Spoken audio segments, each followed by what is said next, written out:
Much like the Inferno collection, this video is a visual showcase and I'll merely be talking about the basics of each weapon since the audio track exists and I don't want it feeling left out. Before we start, apart from the 2 classified skins, all of them are based off of 5 patterns. These 3 were made by Chemical Alia and these 2, I assume, were made by Valve. This will make it pretty hard to have something to say about each weapon, but I'll try. Mandrel is based around one of the patterns made by Chemical Alia, whose name you'll be quite familiar with by the end of this video. It's the lowest consumer grade level of skin and can be found at all wear levels, though battle scarred is the rarest. As the paint scratches off, the barrel gets lighter, the pump appears darker and scratched looking, and the body reveals the blue layer beneath. The Bizon facility sketch is another of Chemical Alia's patterns and sports detailed sketches of power plants across its design. This one seems quite resilient to wear, and a lot of the sketches remain visible, even down at battle scarred quality. The MP7 Coolant is another of Chemical Alia's designs. Now it's hard to see from this, but the pattern is of a factory wall, littered with pipes and signs. This MP7 is available at all wear levels, with the paint being increasingly worn off as the condition approaches battle scarred. Interestingly, she sent me a short video of what this weapon would have looked like had it been using the power plant plan texture instead. If you've been watching, by now you get the idea. The UMP45 may be a different colour, but it uses the same pattern as the other facility skins, a design made by none other than Chemical Alia, and it gets scratched off through wear. In fact, let's just show you what factory new looks like. And here's battle scarred. And here's the texture, so you can see what it looks like if it were carefully peeled off the guns. The P250, also called Facility, is also consumer grade and is also using the same sketch that I just showed you.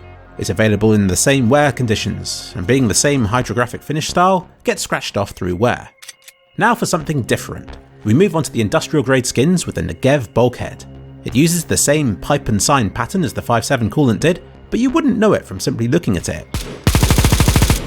This gun shoots bullets.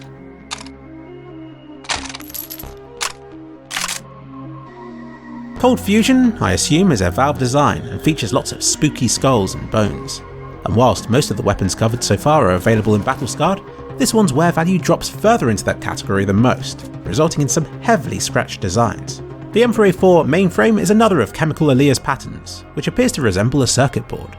It gets pretty scratched up by the time you reach battle scarred, but the bit near the butt of the gun remains virtually unscathed. The MP7 Motherboard uses the same pattern again, only instead of black, it's now a nice shiny green. With these designs, Chemical Alia would submit 3 or 4 suggested colours, but it was ultimately Valve's choice which colour each design would be. Moving on to military spec now, starting with the P250 Exchanger, which uses the same pipe and sign pattern as the Negev and MP7, only this time with a blue and yellow colour scheme.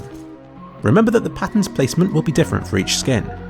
And back to the facility pattern again with the P90, this time in black and yellow and with a splash of blue.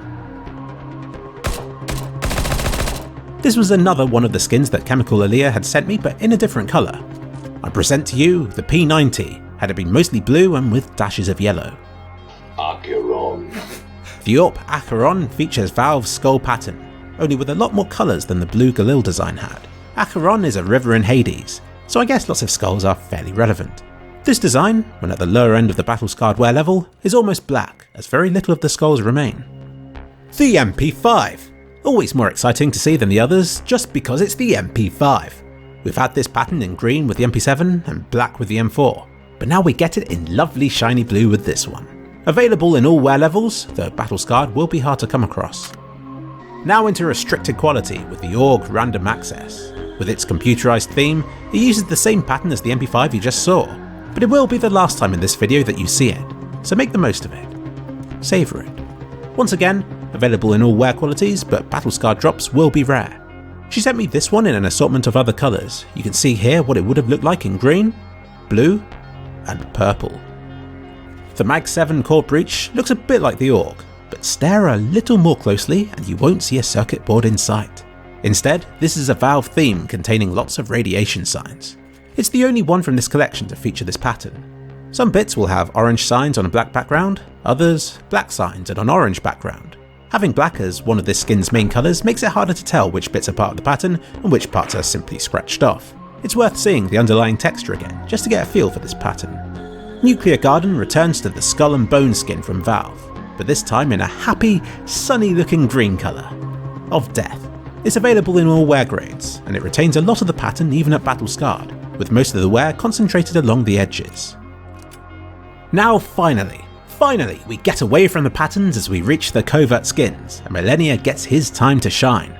Starting with the M4A1S, which is an intricate looking design based around a secret agent theme. He got inspiration from the older Bond movies, as well as the control panels found around Nuke, before he even knew that it would be for a Nuke Collection. Here's a beautiful high-res render he made of it. Normally he stamps text on in his texturing app, but he said that this design went through many iterations and he required the freedom to shuffle the elements about. The suppressor on the end of this weapon was borrowed from the Triton USPS skin that he had already made, since it fitted the style well enough. And last, we see the Tech 9. Millenia said that this one came together a lot faster than the M4 since he made this one after, and the style had already been established. It was just a case of building it up in the same secret agent, retro techie style. He says that he's aware that these skins are very different from the ones in previous collections, but he hopes it will appeal to fellow sci-fi fans. He also gave me this beautiful high-res render of it in all its glory. Thank you to Millenia and Chemical Alia for helping with this video, and for being a huge part of the 2018 Nuke Collection.